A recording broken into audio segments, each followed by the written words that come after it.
Assalamualaikum warahmatullahi wabarakatuh. Kami dari kelompok 2, berikut nama-nama anggota kelompok kami. Yang pertama Ridwan Abdiansyah, yang kedua Rindi Ania Yusafitri, yang ketiga Hafiz Mada Matsita, yang keempat Putri Pratiwi, yang kelima Muhammad Rezi Pradipta. Selanjutnya use case akan dijelaskan oleh Rindiani. Di sini saya akan menjelaskan mengenai use case diagram. Use case diagram merupakan diagram yang menggambarkan hubungan antara aktor dengan sistem. Nah, di rancangan yang kami buat, di sini terdapat 3 pengguna, yaitu admin, supplier, dan user. Pertama, ada use case diagram admin. Admin bisa melihat, admin harus login terlebih dahulu. Kemudian terdapat opsi logout atau lihat home. Di lihat home ini, admin bisa menginput, melihat, validasi, dan cetak. Input yang dilakukan yaitu input daftar barang, supplier, kemudian kategori barang, customer, input user, input jenis barang, dan input subkategori. Kemudian untuk akses melihat, ada daftar permintaan, daftar penawaran, daftar pembelian, deal penawaran dan pembelian, kemudian faktur permintaan. Terdapat juga validasi, yaitu konfirmasi permintaan dan konfirmasi pembelian. Dan yang terakhir, cetak, yaitu mencetak laporan data barang, laporan supplier, dan laporan faktur permintaan. Bisa next.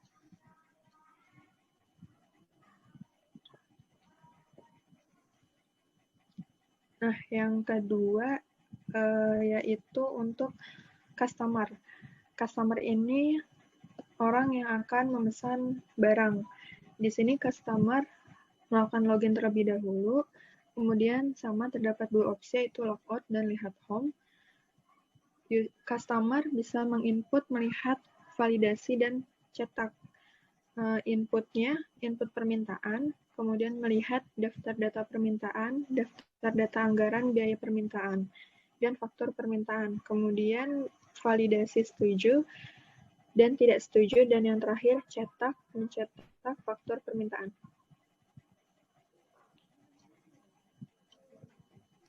Di supplier ini, untuk use case diagram supplier, supplier berfungsi untuk penyedia barang.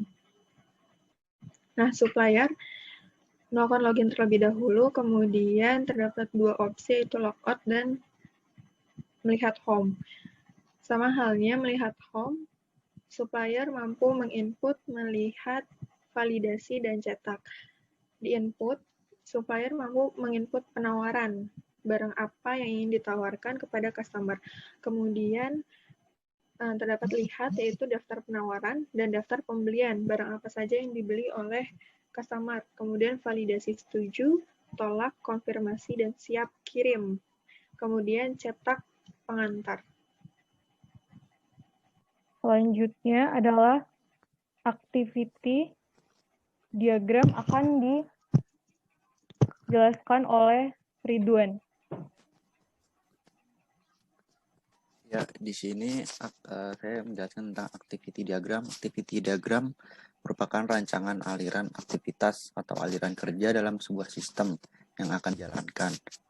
Activity diagram juga digunakan untuk mendefinisikan atau mengkelompokkan aluran tampilan dari sistem tersebut. Activity diagram memiliki komponen dengan bentuk yang dihubungkan dengan tanda panah. Panah tersebut mengarah ke urutan aktivitas yang terjadi dari awal hingga akhir. Contohnya dari sini, nanti web ini, di web customer ini, bagian customer, di halaman home, lalu kemudian customer login. Ketika login gagal, dia akan balik lagi ke login. Ketika login berhasil, dia akan bisa membuka home, entry data permintaan, daftar permintaan, data anggaran biaya, konfirmasi permintaan, konfirmasi pembayaran, cetak laporan permintaan, daftar barang. Kemudian customer juga bisa, lalu setelah semua selesai, customer bisa logout dan selesai. Nah, di bagian admin yang membuat web bisa membuka halaman utama, lalu login. Ketika login gagal, balik akan mengulang sendiri, mengulang lagi. Ketika berhasil, dia akan bisa melihat home, mengentry data, daftar permintaan, konfirmasi permintaan, entry penawaran, daftar pembayaran, cetak laporan penawaran, cetak laporan pembelian, cetak laporan supplier. Setelah semua selesai atau ketika gagal bisa balik lagi ke awal untuk mengedit. Ketika berhasil bisa langsung logout. Next.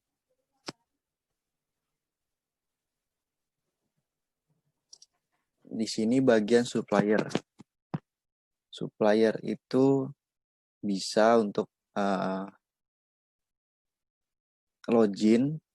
Ketika gagal login, dia akan balik lagi. Ketika berhasil, dia dapat membuka home, memverifikasi data, mengentry data, daftar pembelian, cetak data pembelian, daftar pembelian. Ketika berhasil, dia bisa logout. Ketika gagal atau ingin mengedit, dia bisa balik lagi ke beberapa use case yang dipilih ini. Lalu bisa selesai. Di sini saya akan menjelaskan tentang kelas. Kelas merupakan suatu blueprint atau cetakan untuk menciptakan suatu instansi dari objek. Nah, di sini ada 11 kelas, yaitu penawaran, pembelian, supplier, user, permintaan, barang, customer, permintaan detail, jenis, kategori sub, dan kategori. Nah, di dalam kelas ini ada yang namanya atribut. Nah, contohnya di penawaran ini ada atributnya ID penawaran, nomor permintaan, pesan, status, dan tanggal. Lalu di dalam kelas juga ada namanya behavior atau perilaku. Behavior itu perilaku suatu objek dinyatakan dalam operation, method, atau fungsi, atau function. Nah, di sini di dalam kelas penawaran ada behavior yang namanya hapus, tambah, dan ubah, dan seterusnya. Boleh di next? Selanjutnya adalah sequence diagram. Sequence diagram adalah salah satu dari diagram-diagram yang ada pada UML. Sequence diagram ini adalah diagram yang menggambarkan kolaborasi dinamis antara sejumlah objek. Yang pertama adalah sequence admin. Dari admin, dia bisa ngisi username dan password masuk ke halaman login. Lalu dia dapat mengolah data barang di master, melihat daftar permintaan yang telah diajukan, masuk ke permintaan, selanjutnya melihat daftar pembelian dan cetak.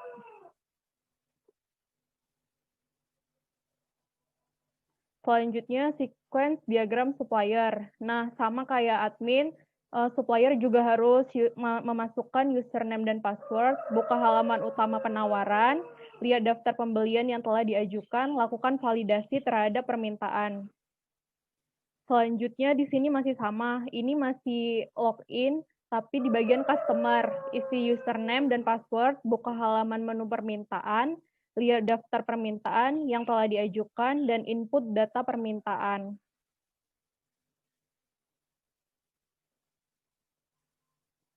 Selanjutnya, di sini admin mengatur semua diagram bagian supplier. Yang pertama, admin membuka halaman bagian petugas, masuk ke halaman supplier, dan input data supplier, simpan data supplier, data tidak lengkap itu akan kembali dan kembali ke halaman supplier, data gagal disimpan. Terus data berhasil disimpan. Selanjutnya edit data supplier, update data supplier, data tidak lengkap, data gagal diubah, data berhasil diubah, hapus data supplier, delete data supplier, data berhasil dihapus. Nah, selanjutnya admin masuk di bagian barang. Di sini bisa dilihat petugas admin membuka halaman barang, menginput data barang, simpan data, hapus, dan edit data barang. Selanjutnya, sequence diagram admin, entry data, dan konfirmasi permintaan. Biasanya di sini customer melakukan admin memasukkan barang permintaan, terus admin akan memasukkan ke halaman bagian permintaan, buka halaman permintaan, input data permintaan, simpan, dan selanjutnya buka halaman bagian pengadaan. Nah, di sini buka halaman permintaan, get ID permintaan. Biasanya itu kayak memasukkan ID permintaan, lalu melakukan konfirmasi data permintaan. Selanjutnya, admin masuk ke bagian penawaran atau admin masuk ke data supplier di bagian penawaran. Supplier memasukkan data penawaran yang akan dijual barangnya. Nah, di sini admin mengelolanya. Pertamanya, admin meninput data, simpan data, dan selanjutnya admin memasukkan get ID penawaran, konfirmasi data penawaran, jika data gagal disimpan jika tidak lengkap, terus data berhasil disimpan jika data sudah lengkap. Selanjutnya, sequence diagram customer konfirmasi penerimaan barang. Nah, di sini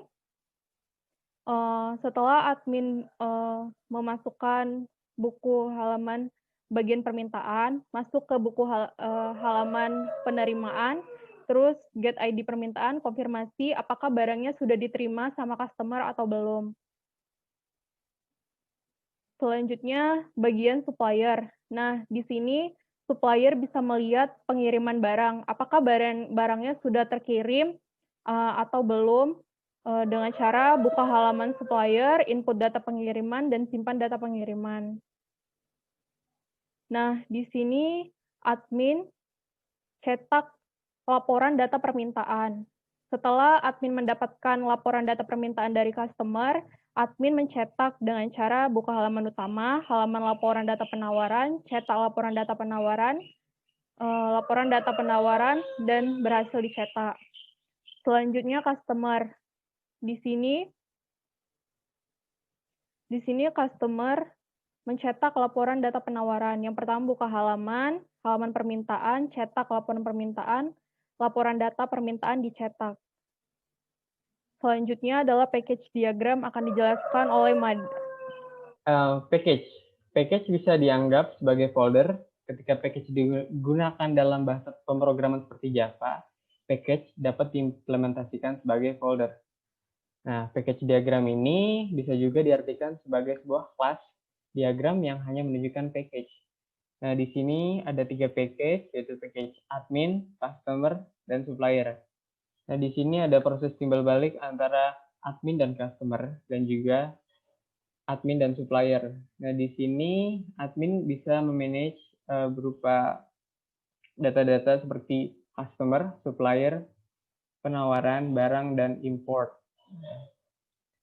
Dan di sini customer dan supplier juga bisa mengirim barang, customer bisa mengirim permintaan berupa barang permintaan dan harganya, lalu supplier barang dan penawaran harga.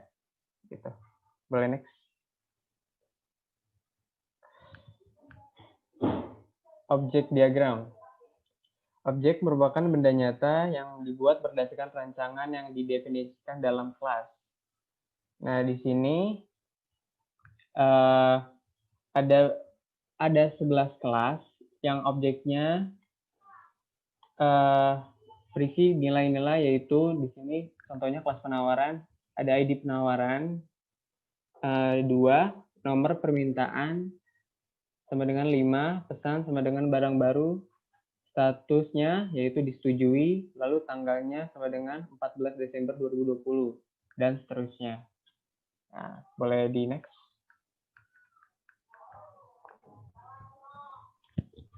Selanjutnya akan dijelaskan oleh Regi.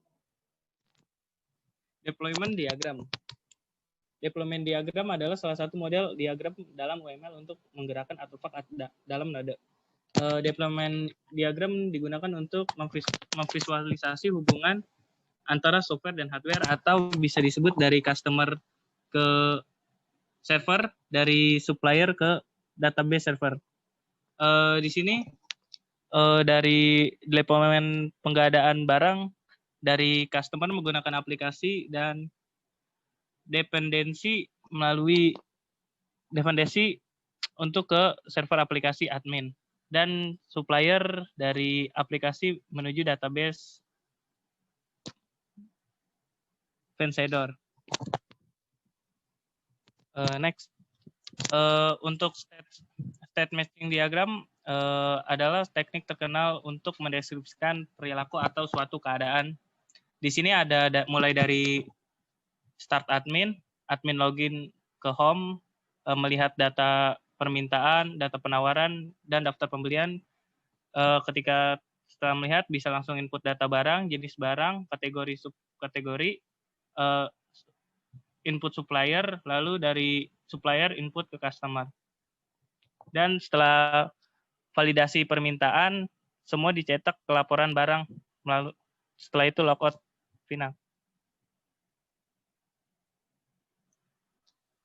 Di sini state matching diagram untuk supplier. Di start dari supplier, melakukan login, melihat interface home, daftar penawaran, input keterangan penawaran, confirm validasi permintaan, dilihat daftar pembelian, cross check, lalu dicetak ke faktur pengantaran logout. Di sini diagram untuk customer. Di customer sendiri di sini kita login, terus melihat-lihat di home, lalu input data permintaan, daftar data permintaan, lihat lagi konfirmasi penerimaan, lihat daftar anggaran yang harus dibayar, dan konfirmasi ke supplier tadi, lalu logout.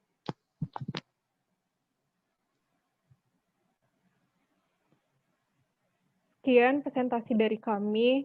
Kami ucapkan terima kasih. Jika ada kesalahan atau sedikit penjelasan yang kurang jelas, kami mohon dimaafkan. Terima kasih. Assalamualaikum warahmatullahi wabarakatuh. Waalaikumsalam.